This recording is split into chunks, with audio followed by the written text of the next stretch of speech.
இந்த நூற்றாண்டின் மிகப்பெரிய எழுத்தாளர் என்று சொல்லப்படுகிற காப்ரியல் கார்சியா மார்கோஸனுடைய ஒரு கதை, அவருடைய கலெக்டட் ஸ்டோரிஸ்லேயே மிகச்சிறந்த கதை. இந்த உலகத்தின் மிகச்சிறந்த கதையில் ஒரு 10 கதையில் அதையும் சொல்கிறாங்க.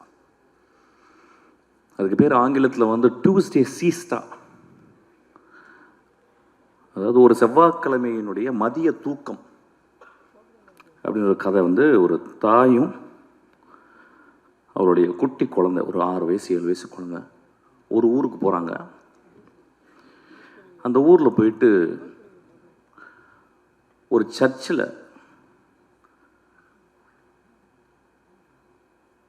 தன்னுடைய மகனுடைய கல்லறை எங்கே இருக்குன்னு கேட்டு போகிறான் அந்த தாய். அப்போ அந்த பாதிரியார் சொல்கிறார், வந்து அந்த ரெஜிஸ்டரை கொடுத்து அதில் சைன் போட சொல்கிறாரு. அந்த தாய் சைன் போடுறான். அப்போ அவர் கேட்குறாரு, ஏம்மா இப்படியாப்பட்ட ஒரு பிள்ளையை பெற்ற அப்படின்றாரு. அப்போ அது ஒரு சின்ன ஃப்ளாஷாக காப்ரியல் கார்சியா எழுதுறார். அந்த மனிதன், அந்த மகன் அந்த ஊருக்கு வந்திருக்கான். ஒரு நாள் இரவு ஒரு கதவை உடைக்கிறான். அந்த வீட்டுக்குள்ள ஒரு பெண் தனியாக இருக்கிறாள். அவளுக்கு தெரிஞ்சிருச்சு யாரோ ஒரு திருடன் வந்து கதவை உடைக்கிறான்னு. நல்ல மழை வேற. அந்த பெண் ஒரு துப்பாக்கி எடுக்கிறான். அந்த துப்பாக்கி எப்படின்னா வந்து ஒரு 100 வருடங்கள், ஒரு 50 வருடங்கள் யூஸ் பண்ணாத ஒரு துப்பாக்கி. யாரோ தாத்தாவோ யாரோ உள்ள வச்சுருக்காங்க. அது மட்டும் தெரியுது. சின்ன வயசுலேருந்து பார்த்துருக்கேன். அந்த துப்பாக்கி தொட்டதே கிடையாது. துப்பாக்கி கண்டா பயங்கர பயம். வேறு வழி இல்லாமல் உள்ளே வந்தவன் ஒரு வேளை கொன்னுறான், திருடிட்டு ஒரு வேளை கொன்னுட்டானா என்ன பண்ணுறது அப்படின்னு ஒரு பயத்தில், அவன் யாருன்னு தெரியல, அவன் துப்பாக்கி எடுத்துகிட்டு போய் அந்த கதவுக்கு நேராக நிற்கிறான். கை உதறது. சார் யாரும் பேசாதீங்க சார் ப்ளீஸ். கை உதறது. அவள் அந்த கதவை உடைச்சிட்டு வந்தால் எவ்வளோ உயரத்தில் வருவான் எவ்வளோ அப்படின்ற மாதிரி அவன் வயிற்றை நோக்கி அந்த துப்பாக்கியை அப்படியே காட்டிக்கிட்டே இருக்கான். கை உதறது. அப்போ காப்ரியல் கார்சியா எழுதுறாரு, அந்த கை உதறலுக்கு காரணம் பயம், 28 வருடங்கள் தனிமை அப்படின்னு எழுதுறாரு.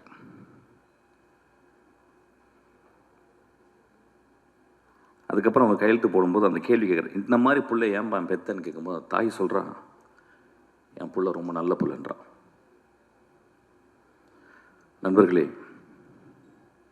ஒரு பெரிய கேள்வி வரும், திருடனை பெற்ற தாய் எப்படி நல்ல பிள்ளைன்னு சொல்கிறா அப்படின்றத நீங்கள் அந்த கதையை படிக்கணும். ஒருவேளை தாய்க்கு எல்லா குழந்தைகளும் நல்ல குழந்தைகள் தான் நினைக்கிறேன்.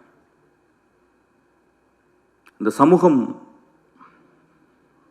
நிறைய குழந்தைகளை நிறைய தாய்கள் பெற்கிறாங்க. எல்லா தாய்களுக்கும் தன் மகன் அல்லது அந்த ஆண் நல்லவனாகவே இருக்கிறான். கை உதறலுக்கு காரணம் தன்னை கொலை செய்து விட போகிறான் ஒருவன் அப்படின்ற பயம். அதுக்கப்புறம் 28 வருட தனிமை அப்படின்றார். அது ஏன் அந்த இடத்துல எழுதுனான்னு தெரியல. அந்த மாதிரி ஒரு தனிமையான பெண் தான் இந்த கொட்டுக்காளி. ஆக்சுவலாக கீழே வந்து ஒரு சப்டைட்டில் போட்டுருக்காங்க, ரொம்ப எனக்கு உடன்பாடே இல்லை. an adamant girlனு. instead of that they would have put an adamant society அப்படின்னு போட்டுருக்குன்னு நினைக்கிறேன். இந்த சென்னையில் வந்து கிட்டத்தட்ட வந்து ஒரு 95 விழுக்காடு 96 விழுக்காடு வந்து இங்கே இருக்கவங்க எல்லாருமே கிராமத்துலேருந்து வந்தவங்க, என்ன உள்பட. இங்கே வந்து முதல்ல மனப்பாடம் பண்ணுறது பஸ்ஸு நம்பர்களை, இப்போ யாரும் மனப்பாடம் பண்ணுறதில்ல. அதுக்கப்புறம் பீச்சுக்கு போகிறது, அதுக்கப்புறம் இந்த நகரத்தினுடைய உடைகள், அது பர்டிகுலராக ஜீன்ஸு, ஷூ போடுறதுக்கு வந்து கால் பழகணும், ஏன்னா கால் விரல்கள் விரிச்சுக்கிட்டு இருக்கும். இதெல்லாம் சேர்ந்து ஒரு 10 வருடத்தில் நாம் வாழ்ந்த பிறந்த வளர்ந்த இடத்தை விட்டு நடமாடிக்கொண்டிருக்கும் இந்த நகரத்தில் நாம் ஒரு நகரவாசிகளாகவே வாழ்ந்து கொண்டிருக்கிறோம். இங்கே வந்தோடனே வேறு ஜாதிகள் மறக்கப்படுகிறது, மதங்கள் மறக்கப்படுகிறது, நம்மளுடைய குற்றங்கள் மறக்கப்படுகிறது, நம்ம நல்லதெல்லாம் மறக்கப்படுகிறது. இங்கே பக்கத்தில் இருக்கவன் வந்து ஒரு நெய்பர் தான், ஒரு அண்டை வீட்டுக்காரன் தான். இங்கே யார் தாய் தந்தையா யாருமே பழகிறது கிடையாது. ஒரு கிராமம் அழிக்கப்படுகிறது. ஏதோ ஒருவன் அந்த கிராமத்திலிருந்து வெளியே வராமையே இருந்து கொண்டு இந்த கிராமத்தின் மூலம் இந்த உலகத்தை பார்க்கும் ஒரு தகுதி படைத்தவனாக, ஒரு மகா கலைஞனாக இருக்கிறான். ஏன்னா அவனுக்குள்ளே எப்பயுமே அவனும் ஜீன்ஸ் போட்டு அவனும் ஷூ போட்டாலும் அவன் வந்து ஒரு என் கிராமத்தில் இருக்க வேல்யூஸ் தான் இந்த உலகம். காப்ரியல் கார்சியா மார்க்கோஸ் சொன்ன அந்த கிராமம்தான் என்னுடைய கிராமமும் இந்த கொட்டுக்காளி வளர்ந்த கிராமமும் நம்புகிறான். அந்த கிராமத்தை விட்டு அவன் கடைசி வரைக்கும் வெளியே வரதே இல்லை. ஏன்னா அவனுக்கு அது ஒரு பெரிய முழுமையாக தெரியுது. அப்படி முழுமையாக தெரிந்த தமிழ் ஆளுமையில் பாரத ராஜாக்கு அப்புறம் நான் வினோத்தை சொல்வேன்.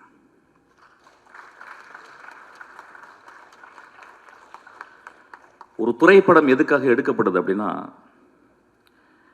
நிறைய பேர் என் அசிஸ்டண்ட்டை கேட்பேன், எதுக்குடா எனக்கு தெரிஞ்சு 250 அசிஸ்டண்ட் என்னை விட்டு போயிருக்காங்க.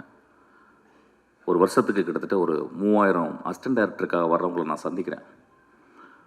கொஞ்சம் கூட சோம்பேறித்தனம் படாமல் அவங்கள்ட்ட நான் வந்து கேட்குறேன், எதுக்குப்பா நீ சினிமாவுக்கு வர்ற அப்படின்னு. அது இன்வேரியபிளாக என்ன ஆன்சர் இருக்கும் அப்படின்னா, சார் நான் சாதிக்கணும் சார், ஏதாவது ஒன்று பண்ணணும் சார் நான் அப்படின்னு தான் சொல்லுவான்.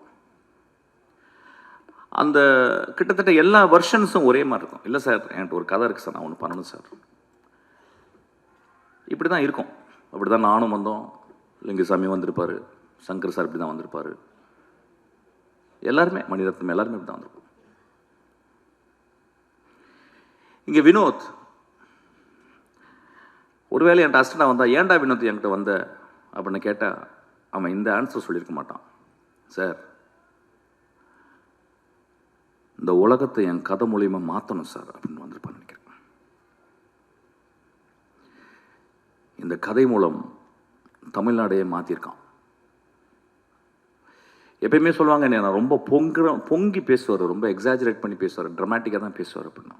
நான் எப்பொழுதுமே அது ஒரு சத்தியமாக எடுத்துக்கிறேன். ஒரு மேடையில் வந்து பேசும்போது அடுத்த வார்த்தை என்னன்னு எனக்கு தெரிஞ்சிட்டா நான் வந்து இந்த சமூகத்தை நான் நெருப்பை ஊற்றி கொளுத்துறேன்னு அர்த்தம். நான் மேடையில் பேசும் பொழுதாவது என் நாக்கில் உண்மை தவழ வேண்டும் என்று நான் நினைக்கிறேன்.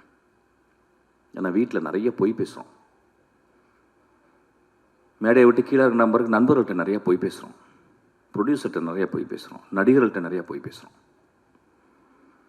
இந்த மேடையில் உண்மை பேச மட்டுமே நான் வந்திருக்கிறேன்.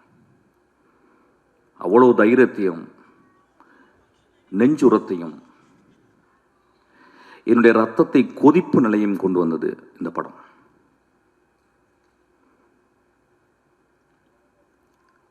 இந்த படம் வந்து நிறைய படம் வரும்போதெல்லாம் நான் நிறைய பேசியிருக்கேன். ஃபார் எக்ஸாம்பிள் வழக்கு எண்ணை வந்து பேசும்போது இதே மேடையில் நான் வந்து ரொம்ப பயங்கரமாக பேசினேன்னா ரொம்ப கோபமாக பேசினேன். சமூகத்தையே நான் வந்து என்ன இப்படி பண்ணுறீங்க அப்படின்னு பேசினேன். அப்போ அன்றைக்கி வந்து நிறைய இதே மேடையிலால் என்னை கேலி செய்கிறாங்க, நான் பார்த்துருக்கேன். ஏன்னா ஒரு பாலசக்திவேல் எப்படியாப்பட்ட டேரக்டர்னு எனக்கு தெரியும், நிறைய பேருக்கு லிங்குசாமிக்கு தெரியும். ஒரு 3 படத்தை எடுத்துகிட்டு அந்த படம் ரிலீஸ் ஆகலன்னு உட்காந்துருக்கான் ஒரு கலைஞன், மகா கலைஞன். அவன் எப்படியாப்பட்ட கலைஞன்றது ரொம்ப பக்கத்தில் சேர்ந்தவங்களுக்கு, அவன் படங்களை நேசித்து பார்த்தவங்களுக்கு மட்டும்தான் தெரியும்.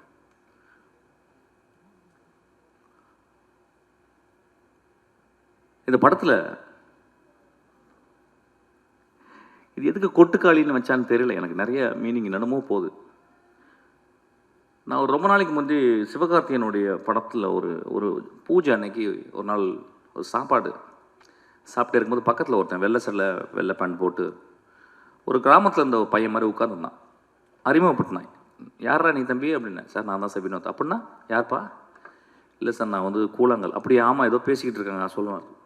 சரி என்னப்பா அந்த படம் ரிலீஸ் ஆகுதா இல்லையா? இல்லை சார் ஆயிரும் சார். ஓ அப்படியா சரி. என்ன படம் எடுக்கிற? அடுத்து என்ன படம் போகிறேன்? இல்லை சார் நான் ஆரம்பிச்சிட்டேன் சார். நான் சொல்கிறேன் கொஞ்சம் மெதுவாக எடுப்பான்னு வாயை எடுக்கிறேன். கொஞ்சம் மெதுவாக. இல்லை சார் நான் படம் ஆரம்பிச்சிட்டேன் நான். அப்படியே யாருப்பா மியூசிக்கு? பாருங்கள் எவ்வளோ ஒரு ஒரு ப்ரோக்ராம்டு வே ஆஃப் ஆஸ்கிங் ஒரு சேட்டிங் வித் அனதர் டேரக்டர். நான் கேட்குறேன் யாரா மியூசிக்கு அப்படின்னு. அப்படி சொன்னால் யாருமே மியூசிக் இல்லை சார். எனக்கு பயங்கர கோவம் வந்துருச்சு. பெரிய மயிர் மாதிரி பேசுகிறான். நான் முறைச்சேன். அப்புறம் நான் வந்துட்டு வீட்டு ஆஃபீஸ்க்கு வந்தோடனே அசிஸ்டன்ட்ஸ் கூப்பிட்டேன். இது மாதிரி ஒருத்தனை பார்த்துட்டேன். ஒரு பொறுக்கி பையன் கருப்பாக இருந்தான், ஒரு மாதிரி இருந்தான், பெரிய மாதிரி என்கிட்ட வந்து நான் யாரா மியூசிக்குன்னு கேட்குறேன். அவன் சொல்கிறான் யாருமே இல்லை சார் அப்படின்றான். அப்படிலாம் எடுத்துடாதீங்கடா அப்படின்னு நான் ஏதோ நல்லது சொல்கிற மாதிரி என் அசிஸ்டன்ஸுக்கு சொன்னேன். இந்த படத்தை பார்க்கும்போது தான் தெரிஞ்சுது என்னை வினோத் செருப்பு கழட்டி அடிச்சிருக்காங்க. நல்ல டைட்டில் கிடச்சிருச்சு ஆக்சுவலி இன்னைக்கு.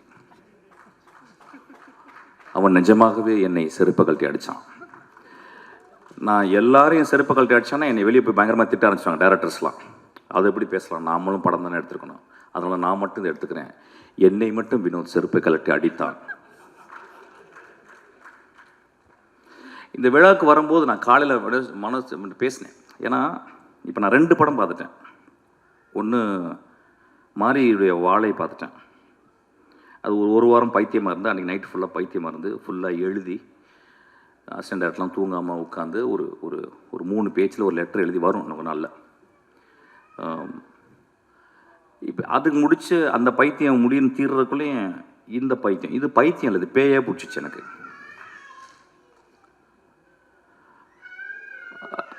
அப்போ வந்து இந்த படத்தில் வந்து அவன் ஏன் மியூசிக் டைரக்ஷன் பண்ணலை அப்படிங்கும்போது அதுக்கு ஒரு பெரிய அது வந்து ஒரு குருட்டாம்போக்கில் எடுக்கப்பட்ட ஒரு முடிவல்ல.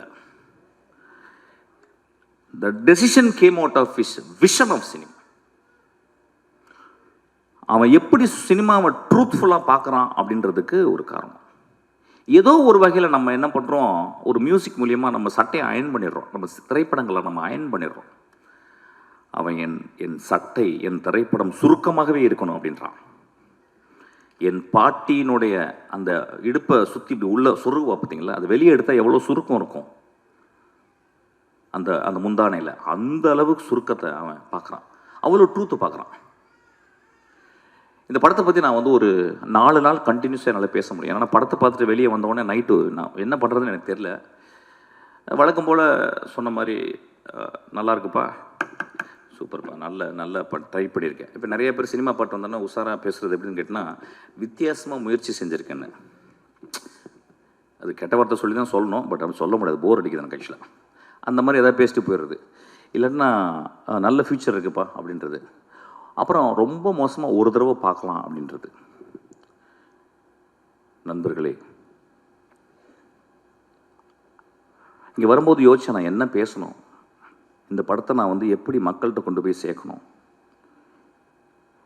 ஏன்னா என் லைஃப்பில் இது வந்து ஒரு பெரிய பொறுப்பாக நான் பார்க்குறேன். என் மகள் பிறக்கும்போது என் மனைவியின் கையில் என் மகளை பார்த்துட்டு நான் எவ்வளோ சந்தோஷப்பட்டனோ அதே மாதிரி இந்த படத்தை பார்த்த பிறகு சந்தோஷப்பட்டேன்.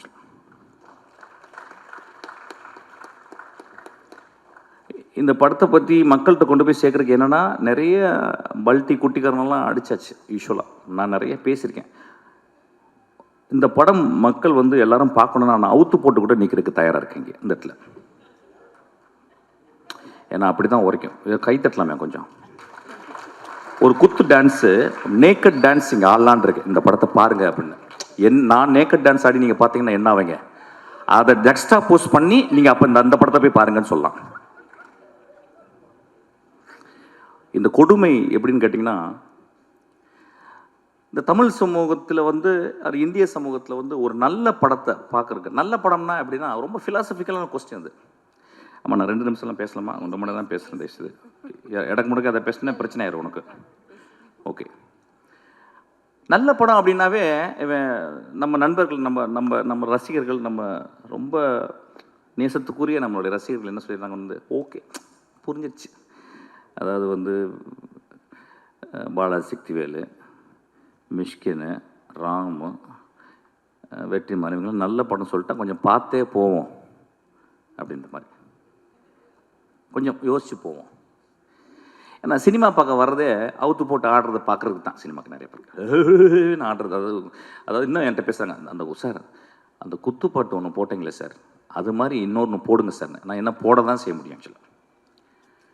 நண்பர்களே, ஒரு மார்க்கெட்டுக்கு போகிறோம், ஒரு குழந்தைய கூட்டிகிட்டு,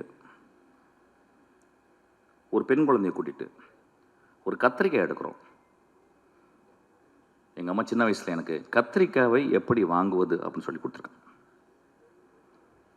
ஒரு சவுச்சவை எப்படி பார்த்து வாங்கணும்னு சொல்லி கொடுத்துருக்காங்க. ஒரு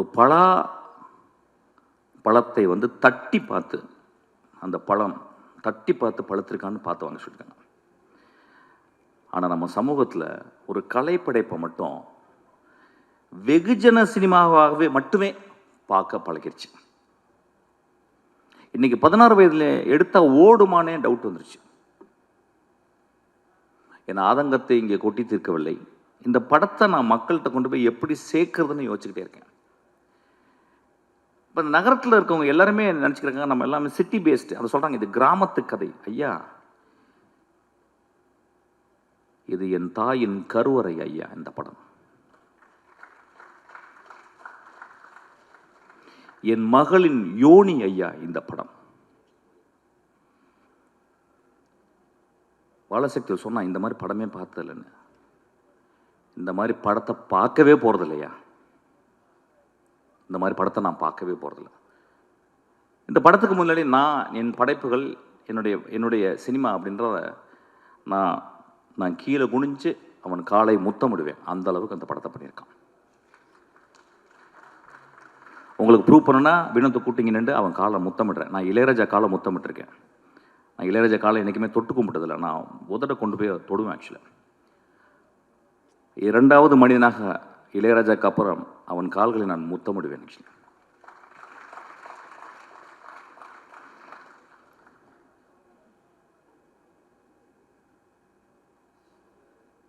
ஒரு படத்தை பார்க்கும்போது அடுத்த சீன் என்ன, அடுத்த சீன் என்ன, அடுத்த சீன் என்ன, அடுத்த சீன் என்னன்னு சொல்லிட்டு நாங்கள்லாம் எழுதும்போது ரொம்ப கேர்ஃபுல்லாக. நான் இப்போ கூட வரும்போது என் தம்பிகிட்ட பேசிக்கினேன். ஒரு படம் வந்து நல்ல கதையாக இருக்கணும், என்டர்டெய்னிங்காக இருக்கணும், இப்போ 3வது தேவைப்படுது எக்ஸைட்டிங்காக இருக்கணும்னு சொல்லிட்டு. இந்த 3மே இந்த படத்தில் இருக்குது. என்ன ஒன்று, நீங்கள் பார்க்குறது உங்கள் பார்வையை வேறு மாதிரி வச்சு பார்க்கணும். எனக்கு தெரிஞ்சு இந்த ரீசெண்ட் டேஸில் இந்த கதைகளில் நான் வந்து இப்போ 2 கதைகள் வந்து நான் இந்த 10 வருடத்தில் திரைக்கதையில் படித்தது எக்ஸ்ட்ரானரி ஸ்டோரிஸ்ன்னு சொல்லுவேன். ஒன்று 3 பில்பர்ட்ஸு, இன்னொன்று கெட் அவுட், ஜோர்டன் பீல்டு. அதுக்கப்புறம் இந்த கதையை சொல்லுவேன். ஏன்னா அது 3மே எப்படின்னா, ஒன்று வந்து பிளாக் ஹாரர், இன்னும் வந்து ஒரு பெண்ணினுடைய தவிப்பு, தன் மகளை பறி கொடுத்துட்டு ஒரு பெண்ணினுடைய தவிப்பு. இந்த படத்தில் ஒரு குடும்பம் ஒரு பெண்ணை வச்சுக்கிட்டு தவிக்கிறாங்க. அவ்வளவு சிறந்த மனிதர்கள் அந்த குடும்பத்தில் இருக்கவங்க. அந்த குடும்பம் பார்க்கும்போது, படம் பார்க்கும்போது அவங்க கெட்டவங்க மாதிரி தெரியும். எனக்கு ரொம்ப அந்த பெண்ணை விட அந்த குடும்பம் ரொம்ப நல்லதாக தெரிஞ்சுது. வினோத் இந்த கேரக்டருக்கு வந்து வேற யாராவது பண்ணியிருந்தா நல்லா இருக்காதோ, நடிச்சிருவாங்களோங்கிறதுக்காக தன்னுடைய அக்காவையும் தன்னுடைய பெரியம்மா பொண்ணு தங்கச்சிகளாம் நடிக்க வச்சிருக்கான். இந்த படத்தில் வந்து 2 காட்சிகள் நான் சொல்லுவேன். பாலாஜி பாதி கதை சொல்லிட்டேன். ஆக்சுவலாக நான் சொல்ல மாட்டேன். உன்னை அதுக்கு அடிக்கணும். டே பாலாஜி, பாதி கதையை சொல்லிட்டேன். நீ ஆக்சுவலாக நான் சொல்ல மாட்டேன். இந்த படத்தில் வந்து ஒரு சேவல் நடிச்சிருக்கு. அதான் முதல்ல பார்த்துருப்பீங்க. சேவல் நடிச்சிருக்குன்னு சொல்கிறத விட அந்த சேவலை அவன் வந்து கேப்சர் பண்ணியிருக்கான். அது முதல் ஷாட்டாக நீங்கள் போட்டிருக்கான், நீங்கள் பார்க்கணும். ஆக்சுவலாக இந்த படம் சினிமாவை எப்படி பார்ப்பது, நாம் என்ன சினிமா பார்த்துக்கிட்டு இருக்கோம், அதாவது மொமெண்ட்ஸ்ன்னு சொல்லுவாங்க. சினிமாவில் வந்து மொமெண்ட்ஸ்ன்னு சொல்லுவாங்க. எனக்கு தெரிஞ்சு நான் 27 வருடத்தில் 2 மொமெண்ட் தான் நான் கிரியேட் பண்ணியிருக்கேன். ஒரு மொமெண்ட் வந்து வெட்டி போட்டவன் இடத்துல வந்து ஒரு கிழவி வந்து பூ போடுறான். 2வது மொமெண்ட் வந்து தன் மகள் இறந்து போன பிறகு அப்பாவினுடைய சிகரெட்டை வந்து குடிக்கக்கூடாதுன்னு கஷ்டப்படுறான். இந்த 2 மொமெண்ட்டு 27 வருஷத்தில். இந்த படத்தில் 60 சீனுமே 60 மொமெண்ட்டாக பண்ணியிருக்கான். இந்த படத்தில் வந்து இயற்கையை அவன் யூஸ் பண்ணது, மனிதர்களுக்கு முன்னால் இயற்கையை அவன் யூஸ் பண்ணது. ஒருவேளை நான் பேசுகிறது போர் அடித்தாலும் அடிக்கலாம், பட் பரவாயில்ல, ஏதாவது பேசுகிறேன். ஏன்னா கொஞ்ச நேரம் பேசுறதுக்கு கேட்குறதுக்கு போயிடுச்சு. மச்சான் நெக்ஸ்ட் சீன் என்னன்னு போயிடுது. ஆக்சுவலாக நண்பர்களே,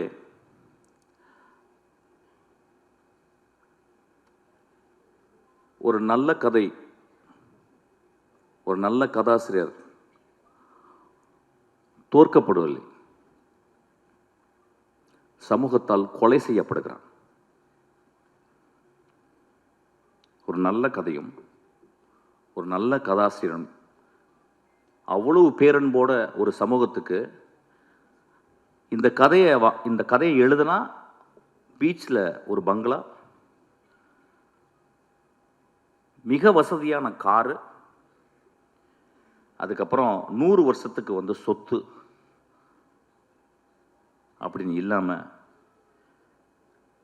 இந்த கதை பண்ணால்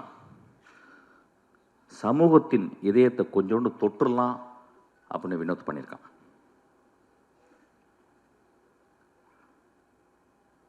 இந்த படத்தை வந்து பத்திரிக்கைக்காரங்க எல்லா படங்களுடைய திறப்பு வாசல்களை திறந்து வைக்கிறது பத்திரிக்கையாளர் தான். அவங்க படம் வந்து பார்ப்பாங்க.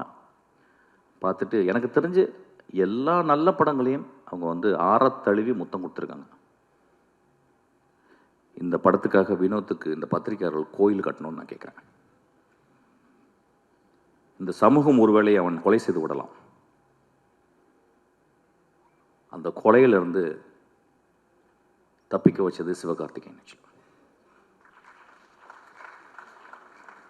சிவகார்த்திகேயன் ஒரு லீடிங் ஆக்டர், கடுமையான உழைப்பாளி. சிவகார்த்திகேயனால் இந்த படத்தில் நடிக்க முடியாது. ஏன்னா ஒரு மிகப்பெரிய ரசிகர்கள் கூட்டம் வந்துருச்சு. ரசிகர்களை சந்தோஷப்படுத்துவது ஒரு பெரிய கடமையாச்சு. ஆனால் அந்த குழந்தை, அந்த பையன், நான் மிகச்சிறந்த படைப்பு பண்ணணும்னு ஆசைப்பட்டு கூழாங்கல்ல பார்த்தவொடனே, தம்பி இந்த படத்தை நான் தான் பண்ணுவேன்னு சொல்லியிருக்கான். அதுக்காக அந்த தம்பிக்கு ஒரு கோயில் கட்டணும். சிவகார்த்திகேயனுக்கு ஒரு குழந்தை பிறந்திருக்கு.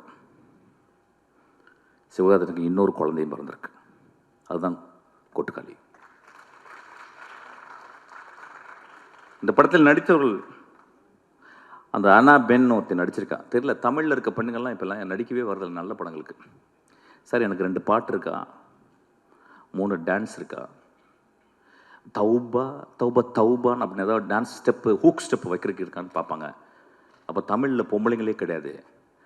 அப்போ இங்கேருந்து போயிட்டு பஸ் ஏறி போயிட்டு ஆனபெல்னு ஒரு சிறுக்கியை பிடிச்சிட்டு வந்திருக்கான். ஆக்சுவலாக ஒரு பேய் அரக்கி. அவள் எத்தனை வார்த்தை பேசியிருக்கான்னா 1.5 வார்த்தை பேசியிருக்கான்னு நினைக்கிறேன். ஒரு பாட்டு வர பாடிட்டா அதுக்கு அடி, ஒரே அடி சூரிய போட்டு ஒரு மணி நேரம் அடி என்ன அடிக்கிறான் போட்டு அவளை. இந்த சமூகம் அப்படி தானே இருக்குது. ஒரு பெண் பாடக்கூடாதுல்ல.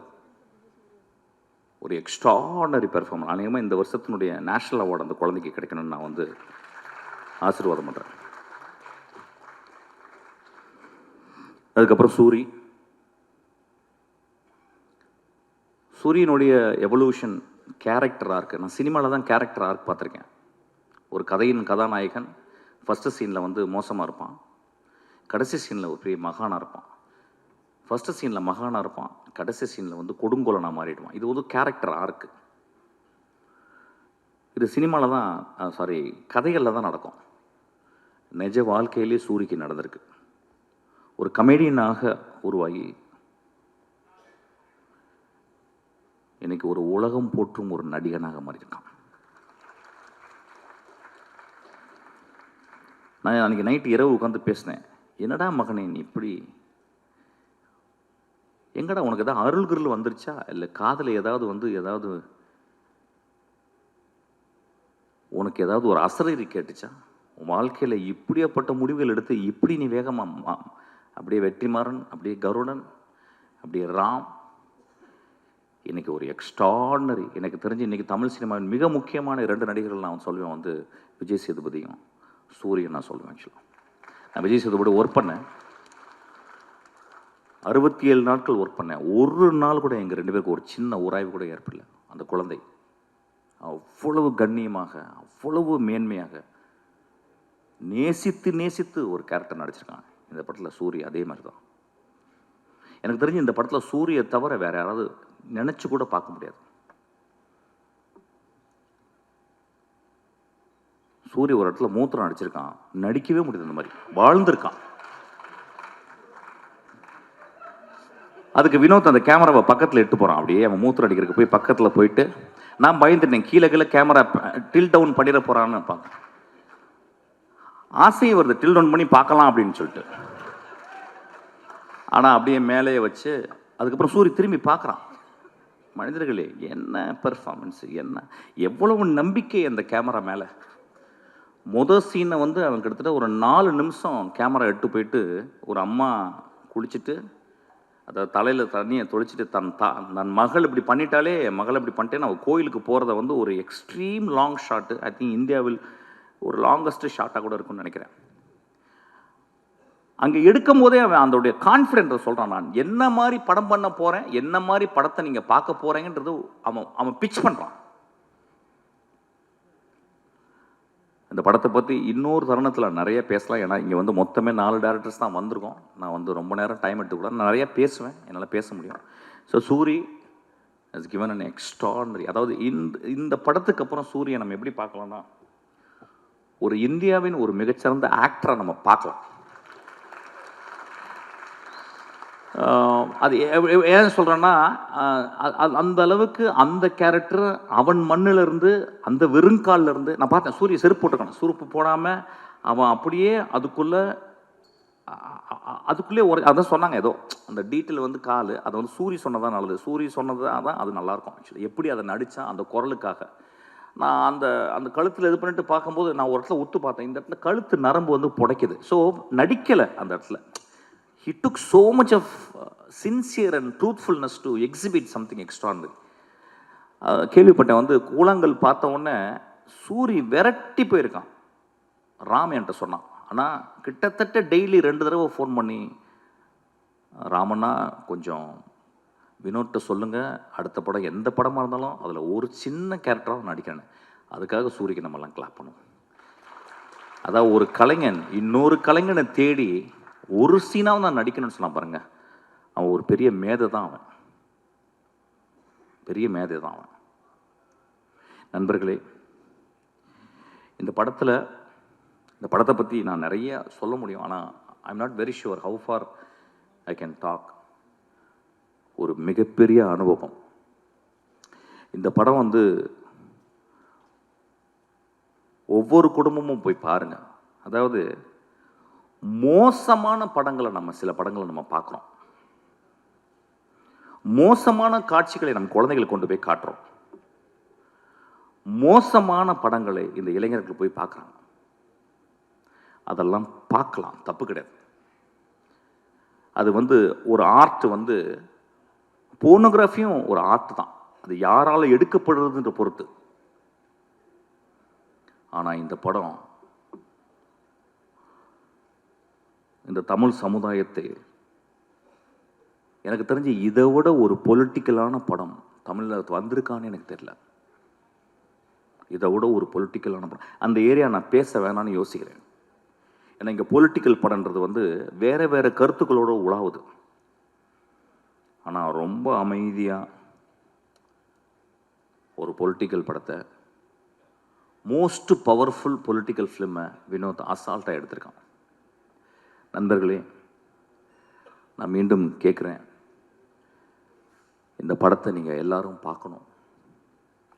பத்திரிக்கையாளர் இந்த படத்தை பற்றி மேன்மையை எழுதணும். இந்த பத்திரிக்கையாளர்களுடைய மனசாட்சி நான் சொல்லுவேன். இந்த படத்தை நான் தேவராஜெல்லாம் நான் பார்த்தேன். 25 வருடம் நான் பார்க்குறேன் தேவராஜன். சினிமாக்காகவே வாழ்ந்து ஒரு கலைஞனாக, அதாவது ஒரு பத்திரிகையாளனாக இல்லாமல் ஒரு கலைஞனாகவே வாழ்ந்துருக்கேன். இப்போ நான் என் தம்பியை பார்த்தேன். அவன் வந்து எனக்கு குழந்தை வந்துருச்சேன்னா அப்படின்னு சொன்னான். உங்களுக்கெல்லாம் பெரிய தர்மம் இருக்குது இந்த படத்தை பற்றி. இந்த படத்தை பற்றி நான் என்ன சொல்கிறேன், நான் சேலஞ்ச் பண்ணுறேன். இந்த படத்தை பற்றி ஏதாவது ஒரு நெகட்டிவ் பேசுங்க. இந்த படத்தை கொண்டு போய் சேர்க்க வேண்டியது உங்கள் கடமை. ஐயா, இது வந்து உங்கள் தாய் மடி ஐயா. இந்த மடியை நீங்கள் தான் பத்திரமா பார்த்துக்கணும். நான் ரசிகர்கள், சினிமாவை நேசிக்கும் ரசிகர்கள் ஒவ்வொரு தடவையும் சினிமா ரசிகர்களால், அந்த தாயுள்ளம் கொண்ட ரசிகர்களால் கண்டுபிடிக்கப்பட்ட மகா ஆளுமைகள் தான் பாரதராஜா, மணிரத்னம், பாக்யராஜ், பாலச்சந்தர், பாலா, வெற்றிமாறன், ராம், பாலாஜி சக்திவேல். இவங்கெல்லாம் மகா உன்னதமான படைப்புகளை கொடுத்து மக்களுடைய அங்கீகாரம் பட்டு நீங்கள் தொட்டில் போட்டு தாளாட்டி இன்றைக்கி இவ்வளோ பெரிய ஆளாக இருக்கிறாங்க. அந்த மாதிரி தங்கத்தில் ஒரு தொட்டில் கட்ட வேண்டிய என் குழந்தை வினோத். கடைசி விவசாயி பார்த்துட்டு வந்து நான் அவ்வளவு கஷ்டப்பட்டேன். தியேட்டரில் 4 பேர் தான் இருந்தாங்க. ஒரு மகா உன்னதமான படைப்பு அது. அதுக்கு கேட்டால் என்ன சொல்கிறாங்க, ஏன் சார் ஃபாஸ்ட்டாக இல்லைன்றாங்க. ஐயா, ஏன் ஒரே நாளில் குழந்தை பிறக்கக்கூடாது? ஏன் இயற்கை 10 மாதம் ஒரு தாயை சுமக்க வச்சுச்சு? ஏன் என்னுடைய பாட்டி மெதுவாக நடந்து போகிறாள்? என் தந்தை இப்போ போன வாரம் இறந்து போனார். கை அப்படியே அவர் அந்த பாடியை குளிப்பாட்டும் போது நான் பார்த்தேன். அப்படி கையெல்லாம் சூம்பி போயிருந்துச்சு. அப்படியே அந்த குளிக்கில் வைக்கும்போது நான் அப்படியே பார்த்துக்கிட்டே இருந்தேன். அந்த மண்ணை அள்ளி போடும்போது அந்த வாய்க்குள்ளே தான் போச்சு. என்னை முத்தம் கொடுத்த, என்னை பார்த்து எப்பொழுதும் புன்னகை புரிந்த அந்த வாய்க்குள்ள அந்த மண்ணு போனதை நான் பார்த்தேன். நான் பார்த்த உலகத்தில் என் வாழ்நாளும் மிக முக்கியமான ஷாட்டாக அதை நான் பார்க்குறேன். நான் சொல்கிறது கொஞ்சம் கூட வெக்கப்படல. அந்த மாதிரி ஒரு 600 ஷாட்டில் மொத்தமே 150 ஷாட் இருக்கும். உண்மையும் தெய்வத்தன்மையும் தாய்மையும் கொண்ட படம் தான் அந்த படம். தயவு செய்து கைவிட்டுறாதீங்க. சும்மாவது போய் பாருங்கள். ஒரு சிகரெட் ஒரு சிகரெட் பாக்கெட் எவ்வளோப்பா? சிகரெட் பாக்கெட் இன்னைக்கு கிங்ஸு தெரியாது, அடிக்க மாட்டியா நீ? மனுஷனே கிடையாது. யார் எவ்வளோங்க? எவ்வளோ ஒரு சிகரெட் பாக்கெட்டு? 200 ருபீஸுங்க ஒரு சிகரெட் பாக்கெட்டு. ஒரு சிகரெட் பாக்கெட்டில் 20 சிகரெட் இருக்கா? 10 இருக்கு. 10 நாள் போச்சுன்னு அர்த்தம் உங்களுக்கு. 10 சிகரெட் கொடுத்தா 10 நாள் போச்சு. நான் சிகரெட்டை நிப்பாட்டிட்டேன். இப்போ 10 நாள் ஜாஸ்தி ஆயிடுச்சு. இப்போ ஒரு குவார்ட்டரு அது 150 ரூபாலேருந்து 200 ரூபா. அது ஒரு வருஷம் போச்சு. இதுக்கெல்லாம் செலவு பண்ணுறோம்ல. சாமிக்கு போய் நம்ம அவ்வளோ செலவு பண்ணுறோம், அவ்வளோ உண்டியல் காசு போடுறோம், அவ்வளோ டொனேஷன் கொடுக்குறோம்ல. வினோத் தான் என் சாமி. அவன் எடுத்தது தான் கடவுள். தயவு செய்து போய் பாருங்கள். நண்பர்களே, இந்த வாழ்க்கை ரொம்ப அலாதியானது. இந்த வாழ்க்கையில் நம்ம என்னென்னலாம் முடிஞ்ச வரைக்கும் நல்ல விஷயங்கள் பண்ணுறோம் அப்படின்றது ரொம்ப முக்கியம். அதில் ஒரு நல்ல விஷயந்தான் கொட்டுக்காலையில் நீங்கள் போய் தரிசிக்கிறது. அந்த காளி உங்களை ஆசீர்வாதம் செய்வாள். நன்றி. Thank you so much sir. Yes, so அடுத்தபடியாக இன்னைக்கு இத்தனை பேர் நம்ம சூரி சாரை அவ்வளோ பாராட்டுறோம், அவ்வளோ என்ஜாய் பண்ணுறோம், அவ்வளோ லவ் பண்ணுறோம் அப்படின்னா அவருடைய வாழ்க்கையில் ஒரு டிஃப்ரெண்ட் ஷேடு கொடுத்த ஒரு பர்சனாலிட்டி இன்னைக்கு நம்ம கூட இருக்கிறாங்க. இன்னைய நிகழ்ச்சியுடைய ஒரு உரித்தான ஸ்பெஷல் கெஸ்ட் இயக்குனர் வெற்றிமாறன் அவர்களை அன்போடு பேச அழைக்கிறோம்.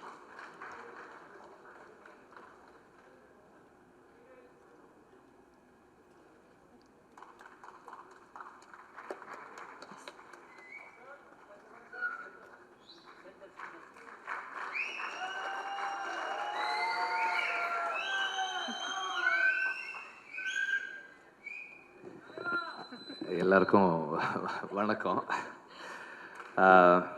மிஷ்கின் பேசினதுக்கப்புறம் எனக்கு எங்கே ஆரம்பிக்கிறதுனே தெரியல. மிஷ்கின்லேருந்தே ஆரம்பிக்கிறேன். மிஷ்கின் இஸ் ரொம்ப ஒரு எமோஷ்னலான பர்சன். அவர் பிடிச்சிருந்தா அவ்வளவு கொண்டாடுவார். அண்டு அவர் செலிப்ரேட் பண்ணுறதுக்கு எந்த விதத்துலேயும் குறைவில்லாத ஒரு படம் தான் Kottukkaali. Vinoth is a very very very special film maker. இந்த ஜெனரேஷனுடைய, இன்றைக்கி இருக்கிற யங் ஜெனரேஷனுடைய தமிழ் சினிமாவின் அடையாளமாக இன்டர்நேஷ்னல் லெவலில் இருக்கிற ஒரு film maker. There are other film makers also. ஆனால் வந்து வினோத்துக்கு ஒரு அட்வான்டேஜ் என்னென்னா, வினோதோட ப்ரெசன்ஸ் வந்து மெயின் ஸ்ட்ரீம்லேயும் இருக்குது, மெயின் ஸ்ட்ரீம்லேயும் தெரியுது. அதுக்கு காரணம் இந்த ப்ரொடக்ஷன் ஹவுஸ், சிவகார்த்திகேயனுடைய சப்போர்ட் அண்ட் சூரி மாதிரி ஒரு மெயின் ஸ்ட்ரீம் ஆக்டர். அவர் இன்றைக்கி கதை நாயகனாக இருக்கிறாரு, அது இல்லை. அது இல்லாமலுமே கூட அவர் ஒரு main stream actor, popular actor. அவர் இந்த மாதிரியான ஒரு படத்துக்குள்ளே இருக்கணும்னு விரும்பி வர்றது வினோதுக்கு ஒரு பலமாகவும் அதே நேரத்தில் சவாலாகவும் இருந்திருக்கும் இந்த கதை பண்ணும்போதுன்னு நான் நினைக்கிறேன். பிகாஸ் இந்த மாதிரியான வாழ்க்கைக்கு மிக நெருக்கமான ஒரு படத்தை பண்ணும்போது வணிக ரீதியான அல்லது வியாபாரத்தில் இருக்கிற நடிகர்களோ தயாரிப்பாளர்களோ இருக்கும்போது அவங்களுக்கான சில தேவைகள் இருக்கும், அந்த டிமாண்ட்ஸ் இருக்கும். அதையும் மனசில் வச்சுக்கிட்டு தனக்கு நெருக்கமான ஒரு படத்தையும் பண்ணுறது வந்து பெரிய சேலஞ்ச். வினோத் 2 படம் பண்ணியிருக்காரு. 2 படமுமே வந்து இன்டர்நேஷ்னலாக பல ஃபிலிம் ஃபெஸ்டிவல்ஸில் போய் பேசப்படுற, ரொம்ப கொண்டாடப்படுற படங்களாக இருந்திருக்கு. 2 படமுமே அப்படி தான். கொட்டுக்காளியை பொறுத்த வரைக்கும்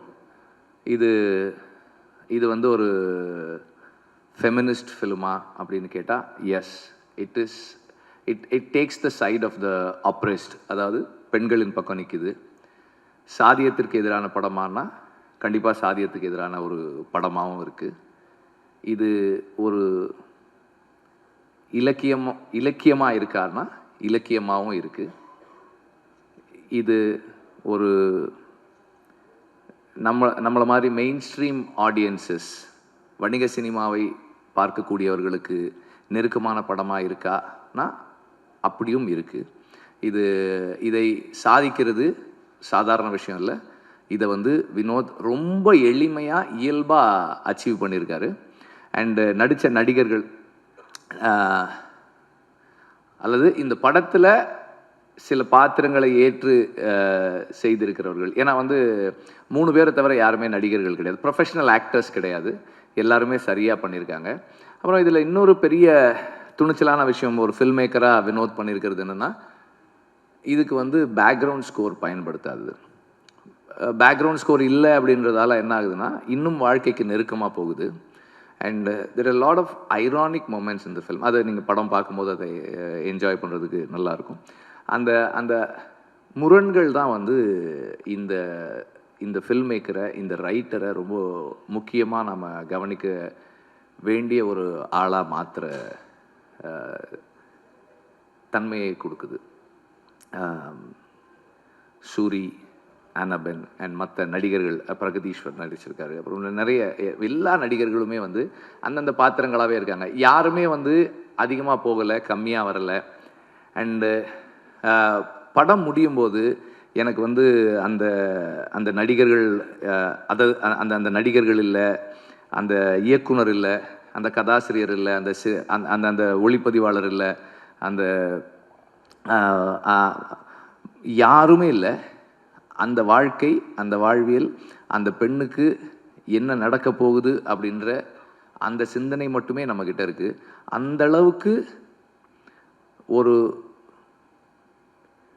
நேர்மையான, எளிமையான, சிறந்த படைப்பு கொட்டுக்காளி. நன்றி. Thank you so much sir. So அடுத்தபடியாக நம்மளுடைய டிரெக்டர் வினோத் அவர்கள்.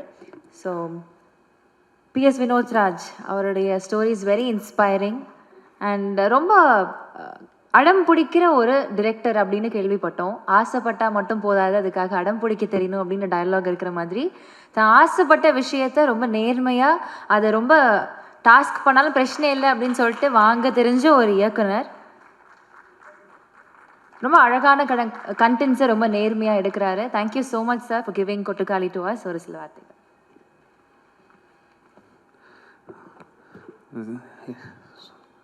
சும்மாவே கம்மி போய் சின்ன வயசில் திருவிழா நடக்கும்போது குழந்தை மைக் முன்னாடி போய் ஹலோலாம் கற்றுட்டு வரும்ல, அது மாதிரி இப்போ பேசிட்டு வர சொல்லியிருக்காங்க.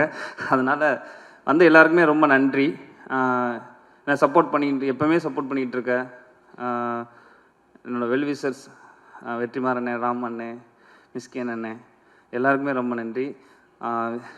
இந்த ப்ராஜெக்ட் ஸ்டார்ட் பண்ணுறதுக்கு இதை டிசைன் பண்ணிட்டு அருண் கே விஸ்வானே ப்ரொடியூசர், அவருக்கு ரொம்ப நன்றி. எல்லாருக்குமே ரொம்ப நன்றி. ஏன்னா ரொம்ப ஏதோ பேசணும்னு நினச்சோம், டைம் ஆயிடுச்சு. தேங்க்யூ சிவகார்த்தி அண்ணே, உங்களால தான் இதெல்லாம் இவ்வளோ தூரத்துக்கு வந்துச்சு. ஏன்னா எல்லா படத்துக்கும் எல்லாம் என்ன பண்ணணுமோ அதை இந்த படத்துக்கும் பண்ணணும்னு சொல்லி ஒவ்வொரு வாட்டி ஸ்டெப் எடுத்து பண்ணுறது.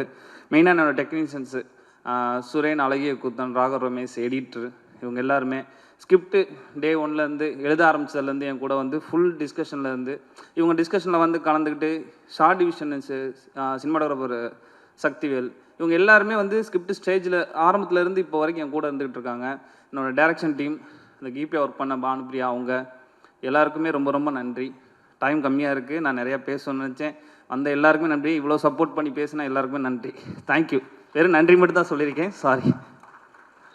Thank you so much sir. உங்களுடைய வழக்கம் போல் உங்களுடைய படம் வந்து உங்களுக்காக பேசும் அப்படின்னு நாங்கள் நம்புகிறோம். தேங்க்யூ. அடுத்தபடியாக கதாநாயகி நம்மளுடைய அன்னாபென் அவர்கள்.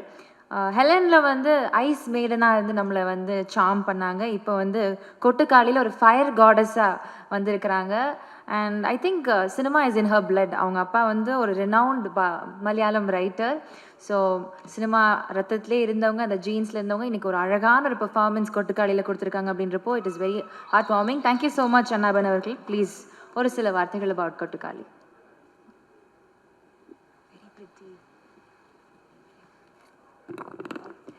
எல்லாருக்கும் வணக்கம். வந்த ஸ்பெஷல் கெஸ்ட்டுக்கு thank you so much. Media thank you. நிறைய டைம் இல்லை, எல்லாருக்கும் தேங்க்ஸ் தான் சொல்லணும். முதல்ல என்னோடய director Vinoth sir is a very special person, is very special director. அவங்க என்னோடய ட்ரஸ்ட் கொடுத்து இந்த கேரக்டர் எனக்கு தந்தாலும் ரொம்ப சந்தோஷம். எஸ்கே சார், நீங்கள் எல்லாமே இந்த படமே முடியாது.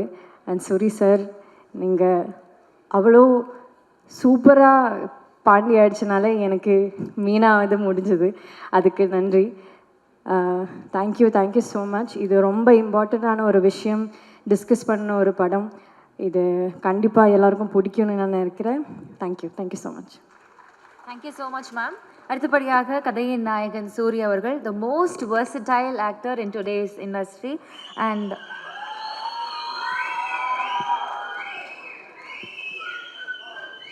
இந்த கைத்தட்டல்களுக்கும் பாராட்டுக்கும் உரித்தான நபர்.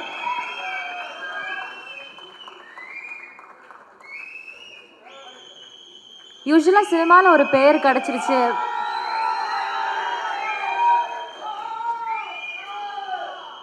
Okay we'll hear it from him, please sir.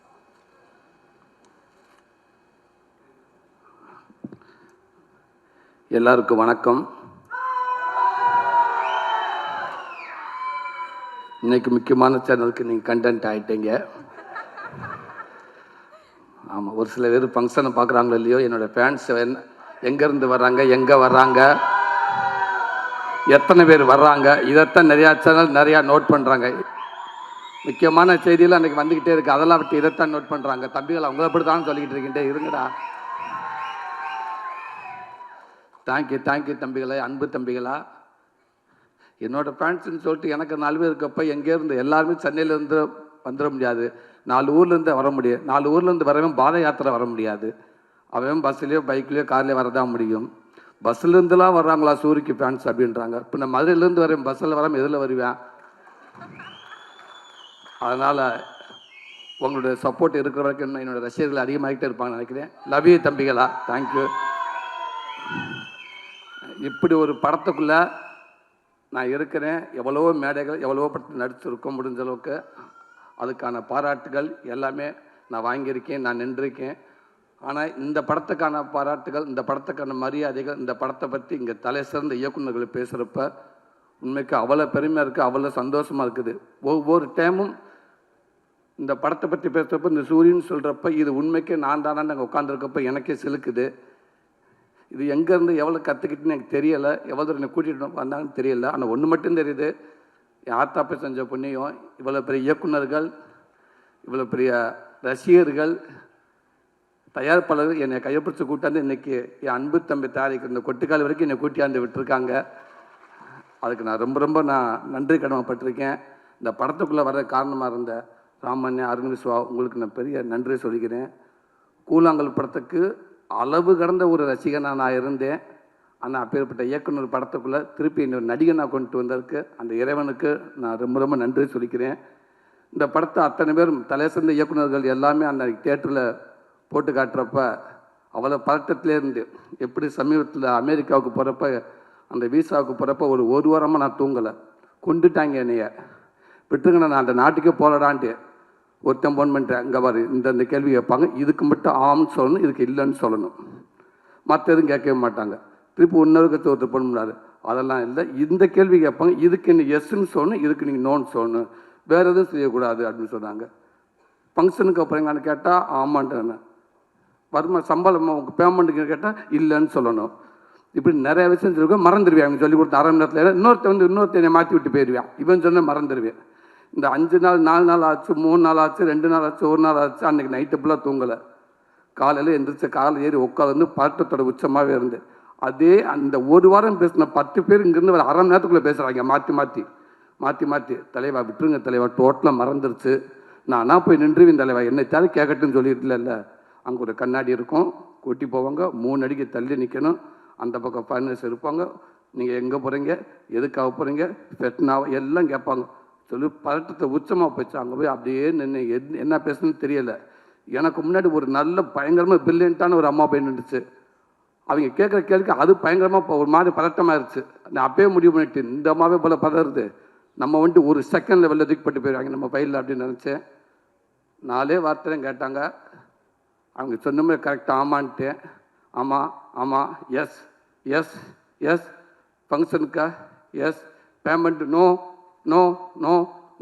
S, okay thank you அப்படின்ட்டாங்க. கடவுளே அப்படின்னு அந்த பதட்டம் மாதிரி எனக்கு இத்தனை இயக்குனர் அன்றைக்கி படம் பார்க்குறப்ப அவ்வளோ பதட்டமாக இருந்துச்சு. இவங்கெல்லாம் படம் பார்த்துட்டு என்ன சொல்ல போகிறாங்களே அப்படின்னு நினச்சேன். அத்தனை பேரும் அன்றைக்கி அவ்வளோ சொன்னாங்க. பிசி ஸ்ரீராம் சார்லேருந்து அவ்வளோ பேர் அவ்வளோ சொன்னாங்க. இன்றைக்கி தலை சிறந்த இயக்குநர்கள் சினிமாவை இன்னைக்கும் சரி எடுத்து பார்த்தா முக்கியமான இயக்குநர்கள் இருக்கிற அத்தனை பேரும் இங்கே இருக்காங்க. அவங்களுடைய மிகப்பெரிய ஆசிரியர்கள், ரைட்டர்கள், நல்ல பார்வையாளர்கள், நல்ல படைப்பாளிகள். அவங்க படம் பார்த்துட்டு இந்த படத்தை இவளுக்கு சொல்கிறப்ப தெரியல, இதை விட எனக்கு வேறு என்ன வேணும்னு தெரியலை. கண்டிப்பாக எனக்குன்ற தாண்டி இந்த மக்கள் நீங்கள் கொண்டு போய் கண்டிப்பாக அவங்க சொல்ல எல்லாமே உண்மை. ஏன்டா ஒவ்வொரு ஆடியோ ஃபங்க்ஷனுக்கு வர்றப்ப அந்த படத்தை பார்த்துருக்க மாட்டாங்க. ஆனால் ஓரளவுக்கு அந்த இயக்குனர் படைப்பை வச்சு சொல்லுவோம். ஆனால் இந்த படத்தை இன்றைக்கி பேசினவங்க அத்தனை பேருமே இந்த படத்தை பார்த்துட்டு அவ்வளோ சொல்கிறாங்க. அதனால் நான் இந்த படத்தை கொண்டு நல்ல விதமாக சேர்த்துன்னு நம்புகிறேன். கண்டிப்பாக இந்த படம் எல்லாத்துக்கும் பிடிக்கும். மிஸ்கின் அண்ணன் சொன்ன மாதிரி இன்றைக்கி ஃபுல்லாக ட்ரெண்டிங் அதான் நினைக்கிறேன். அண்ணன் அவ்வளோ விஷயங்களும் சொன்னார். அது சொன்னது அத்தனையுமே உண்மை. அவர் இதை விட என்ன அதிகமாக அந்த படத்தை அன்றைக்கி பேசினாங்க. ரொம்ப சந்தோஷனே. தம்பி வினோத், ரொம்ப நன்றிங்க தம்பி. ஆமாம், தேனி பக்கம் பொள்ளாச்சி மதுரை இப்படி போயிட்டு இருந்த என்ன கொண்டு போய் இப்படி நாடு கடந்து பூரா அப்படி பெர்லின் எங்கெங்கேயோ கூட்டி போனீங்க தம்பி. எல்லா நாட்டும் கூட்டி போயிட்டே இருக்கீங்க. இன்னும் நாளெல்லாம் இந்த நாடை ஃபுல்லாக இந்த ஒரு படத்தை வச்சு நீங்கள் சுற்றிடுவீங்கன்னு நினைக்கிறேன். பெர்லினில் போய் அவ்வளோ சந்தோஷமாக இருக்கப்போ எங்கள் அம்மா ஃபோன் பண்ணாங்க. எங்கடா இருக்குன்னு கேட்டாங்க. அம்மா பெர்லினில் இருக்குமாண்டி. அது யார் அப்படின்னாங்க. இல்லைம்மா பெர்லின்மா நாடுமா, அது வெளிநாட்டில் இருக்குமா, இங்கே இருக்குமா, இந்த அவார்டுக்காக வந்திருக்குமா. சரி பார்த்துருப்பு பஸ் வரப்போ பார்த்து குறுக்க போகாத, கவனமாயிரு அப்படின்ட்டுச்சு. என்ன வேணுமான்னு கேட்டேன். கோடாலி தையில் இருந்தால் வாங்கிட்டு வாடா, முட்டி வலிக்குதுடா அம்மாவுக்குண்டுச்சு. அவ்வளவுதான். அந்த தாய்க்கு அதுதான் தெரியும், அதுக்கு வேறு எதுவுமே தெரியாது. கேட்டோம்னா ஒரு தையில் எங்கேயும் என் தேவை வாங்கிட்டு வாங்கடான்ட்டு, இல்லாட்டா டார்ச் லைட் வாங்கிட்டு வாங்கடா, நைட்டில் கரண்ட் போச்சுன்னா வீட்டில் அடித்து பார்க்க முடியலை. இது தான் கேட்கும். இன்றைக்கி அவ்வளோ பெருமை இருக்குது. தேங்க்யூ தம்பி. இப்படி படத்தை கொடுத்த என் அன்பு தம்பி சிவகார்த்திகேயன், உங்கள் கூட வந்து தோத்தா தெரு கோடி இன்னும் பல படங்களும் உங்கள் கூட நடிச்சிருக்கேன். எனக்கு குழந்தைகள்லேருந்து நிறையா ரசிகர்கள் இருக்காண்ட கண்டிப்பாக நான் அடுத்து சொல்லுவேன். அதில் ஒரு 80% நான் உங்கள்கிட்ட இருந்து எடுத்திருக்கேன்னு சொல்லலாம். அதான் உண்மை. உங்களுக்கு வந்து அந்த ரசிகர்கள் தான் எனக்கு அவ்வளோ பேர் எனக்கு இருக்காங்க. என் அன்பு தம்பி, அதுவும் நீங்கள் எடுத்த படத்துக்குள்ளே நானே கதை நாயனாருக்கு நினைக்கப்ப ரொம்ப பெருமையாக இருக்குது. தேங்க்யூ தம்பி. லவ் யூ தம்பி. மிஸ்கின் அண்ணன் சொன்ன மாதிரி இந்த மாதிரி நீங்கள் நினச்சதே பெருமை தம்பி. தேங்க்யூ அண்ணா பேனா. ரொம்ப சந்தோஷம். உங்களுக்கும் தலை சிறந்த ஒரு அற்புதமான ஒரு நடிகை. ஆனால் என்ன நீங்கள் நடிக்கிற பார்க்கவே முடியலை. ஏன்னா அப்படியே இயல்பாகவே இருக்கீங்க நீங்கள் ஃபுல்லாக. அதே ஒரு டைலாக் கூட பேசாமல் நான் வினோத்திட்ட தான் கேட்டேன். நான் டைலாக் பேசுனேன், ஓகே, அப்பப்போ கூப்பிட்டு கேட்குறேன். அவங்களே உங்களை கூப்பிட்டு ஓயாமல் கழிட்டே இருக்காங்கன்னு. இல்லைண்ணே, இந்த இடத்துல இந்த மூடுக்கு நான் எப்படி இருக்கணும், இந்த இடத்துல நான் என்ன ரியாக்ட் பண்ணணும். அவர் அங்கேருந்து நடந்து வர்றப்ப என்னுடைய கவனம் நான் இங்கே இருக்கணும், ஆனால் என் கவனம் அவன் மேலே இருக்கணுமா, இல்லை எங்கள் அம்மா மேலே இப்படி ஒரு விஷயத்தை அவங்க கேட்குறாங்கன்னு சொன்னாங்க. உண்மைக்கு சூப்பர். அதே அவ்வளோ இடத்துல நீங்கள் இருக்கீங்கன்னு நினைக்கிறேன். ரொம்ப சந்தோஷம். இந்த படத்தில் ஒர்க் பண்ண அத்தனை பேருக்கும், அத்தனை பேர் மதுரை நடிகர்கள் அவ்வளோ பேருக்கும் என்னோட மனமார்ந்த நன்றியை தெரிவிச்சுக்கணும். இப்படி நல்ல வாய்ப்பு கொடுத்தது என் அன்பு தம்பிக்கு ரொம்ப ரொம்ப நன்றி. தேங்க்யூ தம்பி, தேங்க்யூ தம்பி. Thank you.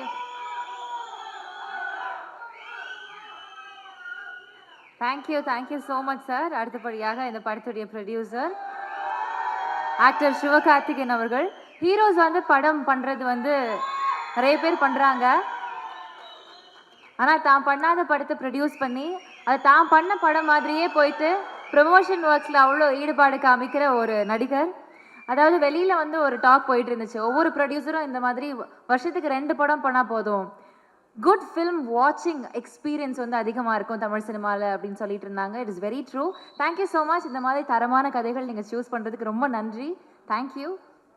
Yes please, over to you.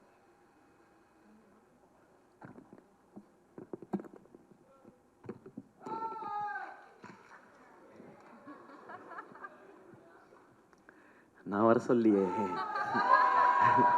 இது கேஸ் ஏன் மேலே ஆயிரும். அப்புறம் இங்கே வந்திருக்கிற எனக்கு பிடித்த பேசவா வேணாவா, கிளம்பிடலாம் எல்லாருமே கிளம்பிடலாம், டைம் ஆகுது. இங்கே வந்து இந்த விழாவை சிறப்பான ஒரு விழாவை ஆக்குனது மட்டும் இல்லாமல் மனசுலேருந்து அவ்வளவையும் பாராட்டுகளாக கொடுத்த எனக்கு பிடித்த இயக்குனர்கள் எல்லாருக்கும் வணக்கம், நன்றி. கொட்டுக்காளியோட டீம் எல்லாருக்கும் வணக்கம். இங்கே வந்திருக்கிற பத்திரிகையாளர்கள், தொலைக்காட்சி நண்பர்கள், இணையதள நண்பர்கள், ஃபோட்டோகிராஃபர்ஸ், கேமராமேன் எல்லாருக்கும் நன்றி, வணக்கம்.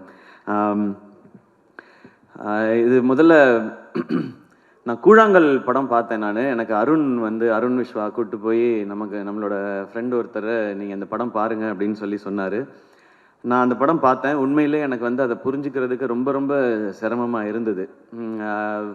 எனக்கு நான் ஏற்கனவே சொன்னதுதான், நான் நிறைய உலக சினிமாக்கள்லாம் பார்த்ததில்லை. எனக்கு தெரிஞ்சதெல்லாம் தமிழ் சினிமாவில் என்னென்ன படங்கள்லாம் வந்திருக்கோ அதெல்லாம் பார்த்துருக்கேன். இங்கே இருக்கிறது மட்டும்தான். இதில் வித்தியாசமாக வந்த படங்கள் எல்லாம் தான் எனக்கு ஓரளவுக்கு இருக்கிற புரிதல். அந்த படத்தை புரிஞ்சுக்கிறதுக்கு ரொம்ப சிரமமாச்சு. அப்புறம் பேசி தெரிஞ்சுக்கிட்டேன். அப்புறம் அவர் ஒரு அவார்டு வாங்கினார் அப்படின்னு சொன்னாங்க, ராட்டர்டாம் ஃபெஸ்டிவல். நமக்கு அதிகமாக வெளியே தெரிஞ்ச festivals Cannes film festival, Oscar மட்டும்தான் நமக்கு தெரியும். இது ராட்டர்டாம் ஃபிலிம் ஃபெஸ்டிவல்னு சொன்னாங்க. அதில் அவர் அவார்டு வாங்கியிருக்காரு அப்படின்னாங்க. ஓ அப்படியா, ஓகே அப்படின்னு சொன்னேன். நமக்கு தெரில. அப்போ தான் அருண் சொன்னார், இது ஃபஸ்ட் ஃபிலிம், டெபியூ ஃபிலிம் பண்ணுறவங்களுக்கு கொடுக்குற அவார்டு, உலகம் ஃபுல்லாக இருந்து செலக்ட் பண்ணுவாங்க. இந்த அவார்டை ஏற்கனவே வாங்கினவர் கிறிஸ்டோஃபர் நோலன் அப்படின்னு சொன்னார். நான் அப்படியே பார்த்தேன் அவரை, வினோத்தை பார்த்துட்டு, எந்த ஊர் பிரதர் உங்களுக்கு அப்படின்னேன். அண்ணே இங்கே தானே, மதுரை தானே அப்படின்னாரு.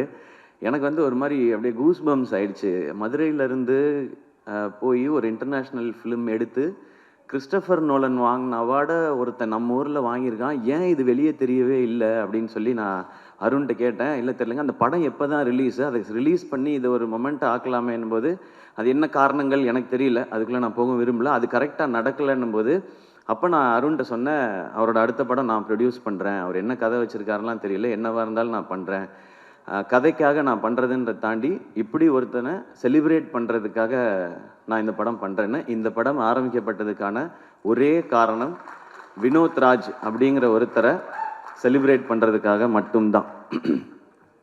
அதுக்காக தான். இது என்ன பட்ஜெட் எதுவுமே தெரியாது. அவர் கதை சொன்னார், ஐடியா சொன்னார். எனக்கு ஃபுல் கதையெல்லாம் சொல்லாதீங்க, சொன்னீங்கன்னா அது இப்படி இருக்கலாம் அப்படி இருக்கலான்ற டிஸ்கஷன் வரும். நோ, உங்களுக்கு என்ன எடுக்கணும்னு தோணுதோ அதை எடுங்க, பட்ஜெட்டை ஒர்க் அவுட் பண்ணி கொடுங்க, இதை நம்ம பண்ணுறோம், அவ்வளோதான். ஏன்னா இங்கேருந்து பயங்கரமான படம் வரணும், நம்ம ஊர்லேருந்து ஏன் வர்றதில்லை, நம்ம ஊர்லேருந்து ஏன் வர்றதில்லைன்னு நம்ம அடிக்கடி கேட்டுகிட்டே இருக்கோம். அதை நிறைய இயக்குனர்கள் பண்ணிகிட்டே இருக்காங்க. அதையும் தாண்டி ஒரு ஸ்டெப் வைக்கணும்னா இந்த மாதிரி ஒரு விஷனோட வரும்பொழுது அவங்கள எந்த கேள்வியும் கேட்காம அந்த விஷனோடே அவங்கள விட்டுறது தான் சரியாக இருக்கும்னு எனக்கு தோணுச்சு. ஸோ இது வினோத் ராஜை செலிப்ரேட் பண்ணுறதுக்காக நான் எடுத்த படம் இது. இப்போ அந்த செலிப்ரேஷன் ஆரம்பிச்சிருச்சுன்னு நினைக்கிறேன். இந்த படம் பார்த்து இங்கே மிஷ்கின் சார் பேசினது, பாலாஜி சக்திவேல் சார் பேசினது, லிங்குசாமி சார் பேசினது, வெற்றி சார் பேசினது, இன்னும் நிறைய இயக்குனர்கள் பேசினது எல்லாம் பார்க்கும்பொழுது ஓகே, நம்ம எல்லாரும் சேர்ந்து செலிப்ரேட் பண்ண ஆரம்பிச்சிட்டோம் அப்படிங்கிறது தான் எனக்கு அந்த சந்தோஷம் இருக்குது. வினோத், இது வந்து ஒரு ஸ்டார்ட் தான். இந்த படத்தில் நான் என்ன இன்வெஸ்ட் பண்ணியிருக்கேனோ இது போக இந்த படம் வெற்றி அடைஞ்சு எனக்கு லாபம் வந்தால் அதில் ஃபஸ்ட்டு இருக்கிறத எடுத்து நான் உங்களுக்கு அடுத்த படம் அட்வான்ஸாக கொடுப்பேன். நீங்கள் அடுத்து என்ன படம் எடுக்கணும்னு நினைக்கிறீங்களோ அதை எடுங்க. அது போக இன்னும் கொஞ்சம் லாபம் கிடைச்சதுன்னா வினோத் ராஜ் மாதிரி இன்னும் எங்கேயாவது இயக்குனர்கள் இருக்காங்களான்னு தேடி கண்டுபிடிச்சி கொடுக்கறதுக்கு அருண் விஸ்வா இருக்கிறாரு. அவர் அந்த மாதிரி கண்டுபிடிச்சி கொடுத்தாருன்னா அவங்களுக்கு இன்னும் 2 பேருக்கு நான் அட்வான்ஸ் கொடுப்பேன். ஏன்னா சம்பாதிக்கணும் அப்படின்ற மாதிரி படம் எடுக்கணும். முக்கியம், சினிமாவில் முக்கியமானது வந்து ஒரு பணம் போட்டால் அதுலேருந்து நம்ம சம்பாதிக்கணும். பட் நான் சம்பாதிக்கிறதுக்கு நீங்கள் வந்து எனக்கு நடிகன்ற அங்கீகாரம் கொடுத்து என்னை அதுலேயுமே ஸ்டார் ஆக்கி என் படத்துடைய வியாபாரத்தையும் நீங்கள் பெருசாக்கி வச்சுருக்கீங்க. நான் போய் சின்சியராக வேலை பார்த்தா நிச்சயமாக காசு வரும். அப்போ அதுலேருந்து சினிமாக்கும் பயன்படுற மாதிரி ஏதாவது ஒன்று செய்யணும் அப்படிங்கிறதான். அன்றைக்கி புஷ்கர் காயத்ரி அவங்க படம் பார்த்துட்டு என்கிட்ட வந்து கை கொடுத்துட்டு ஒன்று தான் சொன்னாங்க, this is your service to சினிமான்னு சொன்னாங்க. அப்படி இந்த படம் நடந்துருச்சுன்னா நமக்கு இந்த வாழ்க்கையை கொடுத்த இந்த சினிமாவுக்கு என்னால் முடிஞ்ச ஒரு சின்ன ரிட்டர்னாக நான் இதை பார்க்குறேன். தேங்க்யூ. இந்த மாதிரி படங்கள் எடுக்கிறதுக்கான தைரியத்தை கொடுத்தது மக்கள், நீங்கள் எல்லாரும் தான். நீங்கள் என்ன நடிகன் ஆக்குனது, அதன் மூலமாக எனக்கு கிடைக்கிறது மூலமாக வச்சு நான் இதை பண்ணுறேன்.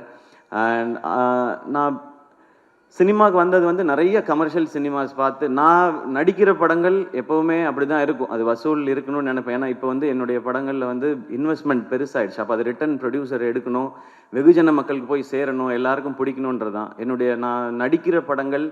அது கமர்ஷியலாக சக்ஸஸ் ஆகும்போது நான் மனசுக்குள்ளே நினச்சிக்கிறது, இதுக்கு முன்னாடி நான் பார்த்த ஹீரோஸ், எனக்கு பிடிச்ச ஹீரோஸ், அவங்களுடைய படங்கள் அதெல்லாம் பார்த்து தான் நம்ம நடிக்க வந்தோம், அவங்களுக்கான ட்ரிபியூட். ஆனால் இந்த கொட்டுக்காளி வந்து இந்த படம் எடுத்தது இன்னைக்கு இருக்குது. நான் முக்கியமாக காலேஜ் டைமில் தான் நான் அதிகமான சினிமா பார்த்தேன். ஸ்கூல் டைமில் அப்போ வீட்டில் அவ்வளோ பெர்மிஷன் கிடைக்காது, அவங்க கூட்டிகிட்டு போகிற சினிமா மட்டும்தான். காலேஜ் டைமில் நான் பார்த்த காலகட்டத்தில் தான் நான் வந்து பார்த்தது வந்து Balaji Sakthivel sir, Lingusamy sir, Gautham Menon sir, A R Murugadoss sir, Hari sir, Dharani sir, இவங்க படங்கள் எல்லாம் தான் நான் பார்த்தேன். ஸோ நான் இந்த மாதிரி படங்கள் எடுத்து இது வந்து சக்ஸஸ் ஆகிறது, இது வரைக்கும் தமிழ் சினிமாவை ஒவ்வொரு முறையும் அடுத்தடுத்த கட்டத்துக்கு கொண்டு போன இயக்குனர்களுக்கு ஒரு ரசிகனாக நான் கொடுக்குற ஒரு மரியாதையும் ட்ரிபியூட்டும் தான். பாரதி ராஜா சார், பாலச்சந்தர் சாரில் ஆரம்பித்து இன்னைக்கு எல்லா வகையிலையுமே நம்ம சினிமாவே நெக்ஸ்ட் லெவலுக்கு கொண்டு போயிட்டு இருக்கிற வெற்றி சாராக இருக்கட்டும், எல்லாருக்குமே நான் ஒரு சினிமா ரசிகனாக இருந்து சினிமாவுக்குள்ளே வந்ததுக்கு என்னுடைய ஒரு ட்ரிபியூட்டாக நான் இந்த கொட்டுக்காளி படத்தை நான் பார்க்குறேன். தேங்க்யூ. நீங்கள் எல்லாரும் இன்ஸ்பயர் பண்ணியிருக்கீங்க அடுத்தடுத்த ஜென்ரேஷன்ஸை. ஸோ நாங்கள் அடுத்த ஜென்ரேஷன் எல்லாரும் சேர்ந்து இதை முயற்சி பண்ணியிருக்கிறோம். வினோத் எனக்கு ரொம்ப பிடிச்சது வந்து இந்த படத்தில் வந்து மியூசிக் டைரக்டர் கிடையாதுன்னு சொன்னார். எனக்கு ஒரு செகண்ட் எப்படி அது அப்படின்னு யோசிச்சேன் நான். இல்லை, அவர் என்ன சொன்னார்னா, மியூசிக் எதுவுமே இல்லாமல் இதுதான் இந்த கதை, இந்த கேரக்டர்ஸ் இதுதான் பயணிக்குதுன்னு எனக்கு சொல்லணும். ஆடியன்ஸ் அவங்களோட ட்ராவல் பண்ணி அவங்க என்ன உணர்றாங்களோ அதை, கேரக்டர்ஸ் என்ன உணர்றாங்களோ அதை ஆடியன்ஸ் உணரணுன்றது தான் என்னுடைய முயற்சினை, அதை தான் பண்ண போகிறேன்னு சொன்னார். ஸோ இந்த படம் அப்படி தான் இருக்கும். அந்த ஒரு மைண்ட் செட்டோட மட்டும் வாங்க, இது நிச்சயமாக ஒரு புது அனுபவத்தை உங்களுக்கு கொடுக்கும் அப்படின்ற நம்பிக்கை எங்களுக்கு இருக்குது. இந்த மாதிரி படம் இனி ஃப்யூச்சரில் நிறையா வரும்ன்ற நம்பிக்கையும் இருக்குது. இன்றைக்கி தமிழ் சினிமா, நம்மளுடைய மீடியாவும் சரி, ரசிகர்களும் சரி, புது அட்டம்ப்ட் இல்லை ரொம்ப சின்சியராகவோ இல்லை ரொம்ப ஜெனுவினாவோ ஏதோ ஒன்று இருந்தால் அதை நீங்கள் எப்போவுமே சப்போர்ட் பண்ணியிருக்கீங்க. இந்த படம் தேட்டரில் ஓடி உங்களுக்கெல்லாம் பிடிச்சி என்ன வசூல் பண்ணாலும் சந்தோஷம்தான். ஏன் அப்படின்னா இந்த படம் பார்க்குறதுக்கு எத்தனை பேர் தேட்டருக்குள்ளே வராங்களோ அவங்களுக்கு ஒரு புது அனுபவத்தை இந்த டீம் வந்து நாங்கள் கொடுக்கணும்னு நினைக்கிறோம். இனி இந்த மாதிரியான படங்கள் பார்க்குறவங்களுக்கு இது ஒரு ஃபஸ்ட்டு ஸ்டெப்பாக இருக்கும் அப்படிங்கிறது எங்களுடைய நம்பிக்கை. நான் பெரிய சினிமாவே மாற்ற போகிற ஆட்கள்லாம் கிடையாது. ஆனால் சினிமாவே மாற்ற போகிறதுக்கான அந்த ஆள் வந்து வினோத்ராஜ்னு நான் நம்புகிறேன். அவரால் அது முடியும்னு நம்புகிறேன். அதுக்கு நாங்கள்லாம் எப்படி சும்மா சப்போர்ட்டாக இருப்போம். அண்ட் அனபென், உங்களோட ஹெலன் பார்த்துருக்கேன், கப்பல்லா இதெல்லாம் பார்த்துருக்கோம். உங்களோட பெர்ஃபார்மன்ஸ் எப்படின்றது தெரியும். இதில் அதை தாண்டி வேற ஒரு பெர்ஃபார்மன்ஸ் நீங்கள் கொடுக்க வேண்டி இருந்தது. அதை ரொம்ப எக்ஸ்ட்ராடினரியாக கொடுத்துருக்காங்க. அவங்க பேர் சொல்லும்போது எனக்கு எக்ஸைட்டிங்காக இருந்தது. இந்த மாதிரி கதைக்கு இவங்கள மாதிரி ஒருத்தர் தான் கரெக்டுன்னு. Thank you for your support and amazing performance. இந்த படத்தில் நடித்த எல்லாருமே அவ்வளோ சூப்பராக பண்ணியிருந்தாங்க. நான் எல்லாரையும் அந்த ப்ரிவ்யூ ஷோவில் பார்க்கும்போது அவங்க எல்லாத்தையும் தனித்தனியாக பேசினேன். அவங்கள பார்க்கும்போது நமக்கு ஏற்கனவே ரொம்ப பழக்கப்பட்டவங்களா தெரிஞ்சாங்க. உங்களோட ஏற்கனவே நான் பழகியிருக்கேனே அப்படின்ற மாதிரி இந்த படம் பார்க்கும்போது. அண்ட் சினிமாட்டோகிராஃபர் பிரதர் இது ரொம்ப டஃப் டு ஷூட். ஏன்னா அவங்க எப்படி பண்ணாங்கன்னா 1 மாதம் ஃபுல்லாக ரிஹர்சல் பண்ணாங்க, அதுக்கப்புறம் தான் படம் ஷூட்டிங் பண்ணாங்க. ஸோ எங்கே ஷூட்டிங் நடக்குதோ அங்கேயே ரிஹர்சலும் பண்ணி அப்படி தான் ஷூட் பண்ணாங்க. அண்ட் சிங் சவுண்டு அங்கேயே பேசி, இது நாங்கள் சில இதெல்லாம் நிறையா, நானும் சூரியனுமே நிறையா பண்ணியிருக்கோம், டப்பிங்கில் கரெக்ட் பண்ணுறது அப்படின்னு சொல்லி, இங்கே விட்டோம்ப்பா டப்பிங்கில் பார்த்துக்கலாம்ப்பா அப்படின்னு. இப்போ நிறையா அப்படி தான் போகுது. பட் அப்படி பண்ண முடியாது இந்த படம். ஸோ ரொம்ப மெட்டிகுலஸாக வேலை பார்க்கணும். ஒரு ஃபஸ்ட்டு ஷாட் ஒன்று இருக்குது படத்தோட ஆரம்பத்தில், அதை எடுத்தது எப்படின்றத நம்ம ஃபஸ்ட்டு தோணல. அதுக்கப்புறம் நான் கேட்டேன், ஏன்னா ஒரு பெரிய இடத்த கிராஸ் பண்ணி நடந்து போகணும். அப்போ அவங்க சொல்லுவாங்க, ஒரு வீட்டில் யாராவது பாட்டு போட்டு விட்ருவாங்க, இல்லை யாராவது கதவை திறந்து வந்து வெளியே நின்று பழு விளக்கிட்டு இருப்பாங்க அப்படின்னு. சார் உள்ளே போங்க சார், உள்ளே போங்க சார், அந்த டைமுக்குள்ளே ஷூட் பண்ணணும்னு சொல்லி ஒரு வில்லேஜையே ஒட்டுமொத்தமாக கண்ட்ரோல் எடுத்து வினோத் வந்து அந்த மாதிரி ஷூட் பண்ணியிருக்காங்க. ஸோ சவுண்ட் டிசைனர்ஸ் எல்லாருக்கும், அழகி குத்தன், ராகவ் பிரதர், சுரேன், அவங்க தான் இந்த மியூசிக் டைரக்டர் இல்லை அப்படின்றத தாண்டி, ஆனால் இந்த படத்துக்கு தேவையான மொத்தத்தையும் அந்த லைஃப்பை வந்து கிரியேட் பண்ண வேண்டியது அவங்க கையில் தான் இருந்துச்சு. அவங்களுக்கும் என்னுடைய தேங்க்ஸ் அண்ட் வாழ்த்துக்கள். அண்ட் கணேஷ் சிவா எடிட்டர், அவர் என் ஃப்ரெண்ட் நவநீதனோட தம்பி அவர். ஸோ இன்னும் கொஞ்சம் பர்சனல் தான் அவரோட ஒர்க் சொல்கிறாங்க. ட்ரெய்லர் ரொம்ப ரொம்ப நல்லா இருந்தது. அகைன் மியூசிக்கே இல்லாமல், நிறையா டைலாக்ஸும் இல்லாமல் ஒரு ட்ரெய்லரை கட் பண்ணணும் அப்படின்னும் போது அதுவும் இன்னும் சேலஞ்ச். படம் பண்ணுறதை விட சேலஞ்ச். படத்தையாவது செட் பண்ணலாம், மூடை இப்படி ஆரம்பிக்கும். ட்ரெய்லர் அப்படி பண்ண முடியாது, டைம் எடுத்துக்க முடியாது. அதுக்குள்ளே ஒரு ஃபென்டாஸ்டிக் ட்ரெய்லர் கொடுத்துருக்காங்க. அண்ட் அசிஸ்டன்ட் டைரக்டர்ஸ் எல்லாருக்கும் என்னுடைய வாழ்த்துக்கள். ஃபைனலாக சூரியனை வந்து ஒரு காமெடியன் டு ஹீரோ அப்படின்றதெல்லாம் தாண்டி எப்போவுமே அவர் எனக்கு தெரிஞ்ச வகையில் அவர் ஒரு சூப்பர்வான ஆக்டர். அவரால் ஏன் இந்த மாதிரி கதைகளை வந்து ரொம்ப சிறப்பாக பண்ண முடியுதுன்னா, அவருடைய லைஃப் எக்ஸ்பீரியன்ஸ் அந்த மாதிரி. அவர் வந்து மேபி என்ன மாதிரிலாம் காலேஜில் போய் டயத்தை வேஸ்ட் பண்ணாமல் வாழ்க்கைக்கு எது தேவையோ அதை வாழ்க்கைக்குள்ளேருந்தே எடுத்துக்கிட்டு வந்துட்டாருன்னு நினைக்கிறேன். அவருக்கு அவ்வளோ லைஃப் இருக்குது. அவரை நீங்கள் பார்க்கும்போது ரொம்ப காமெடியான ஒருத்தராக தான் எல்லாருக்குமே தெரியும், ரொம்ப இன்னசென்ட்டுன்னு தான் தெரியும். பார்க்க தான் மாணிக்கம், ஆனால் அவர் அப்படி கிடையாது. ஊரில் அவர் பயங்கரமான ஒரு ஆள். அவருடைய கதைகள் கேட்டால் அதுக்குள்ளே எல்லாமே இருக்குது. அவர் வாழ்ந்த வாழ்க்கைக்குள்ளே அவ்வளோ இருக்குது. அது மனசுக்குள்ளேருந்து அவர் வெளிப்படுத்தும் போது இந்த மாதிரியான பெர்ஃபார்மன்ஸ் வருதுன்னு நான் நம்புகிறேன்.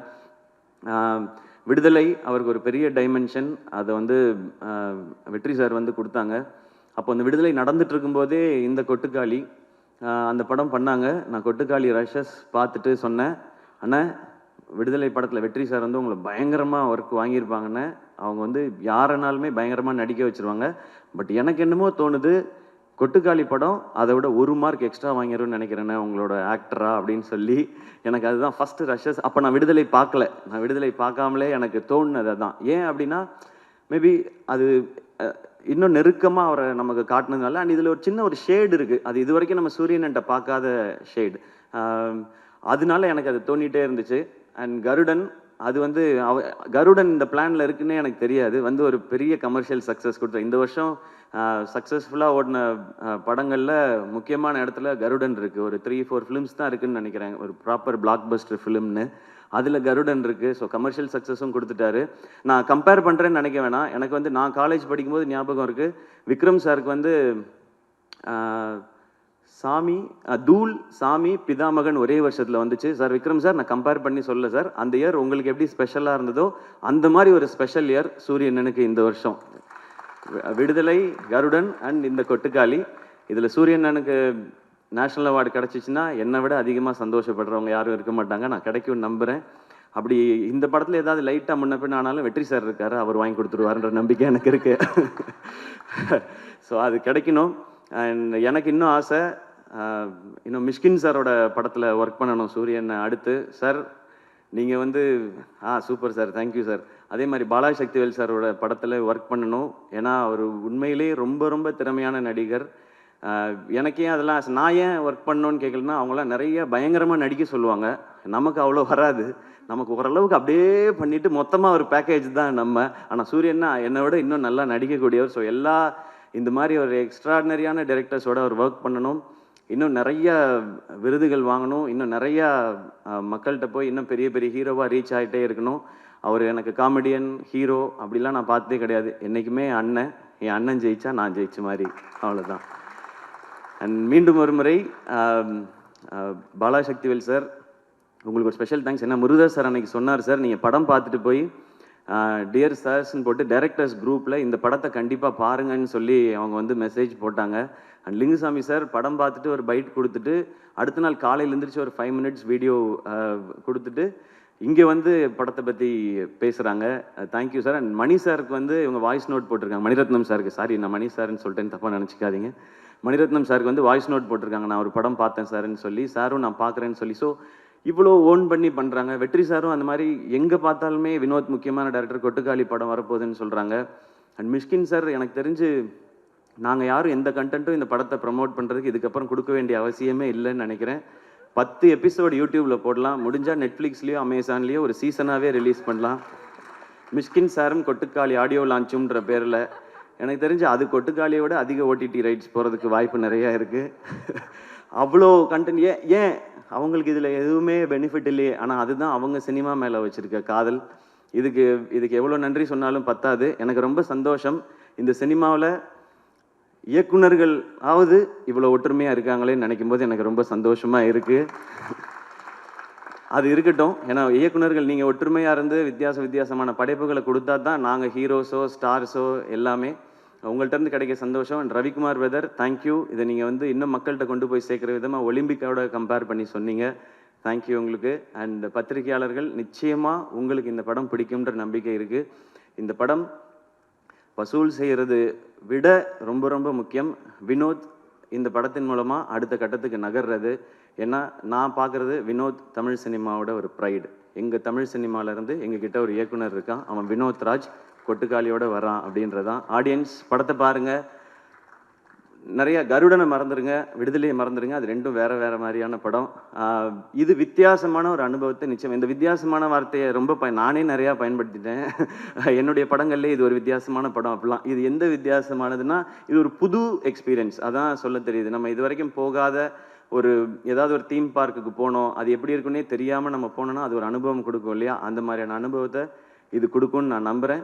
இதுக்குள்ளே எல்லாமே பேசியிருக்காரு வினோத், எல்லா வகையான அரசியலும் பேசியிருக்காரு. ஆனால் எதையும் கருத்தாக திணிக்காமல் கதையோட்டத்தில் கேரக்டர்ஸோட இயல்பிலேயே சொல்லியிருக்காரு. இந்த படத்தை நீங்கள் சப்போர்ட் பண்ணிங்கன்னா நிச்சயம் கொட்டுக்காளி மாதிரி இன்னும் எஸ்கே ப்ரொடக்ஷன்ஸ்லேருந்து நிறைய படைப்புகள் வரும். நிறைய இயக்குனரை உங்களுக்கு அடையாளப்படுத்த, நான் வந்து யாரையும் கண்டுபிடிச்சி உங்களுக்கு நான் தான் வாழ்க்கை கொடுத்தேன், இவங்களை நான் தான் ரெடி பண்ணேன், அந்த மாதிரிலாம் நான் சொல்ல மாட்டேன்.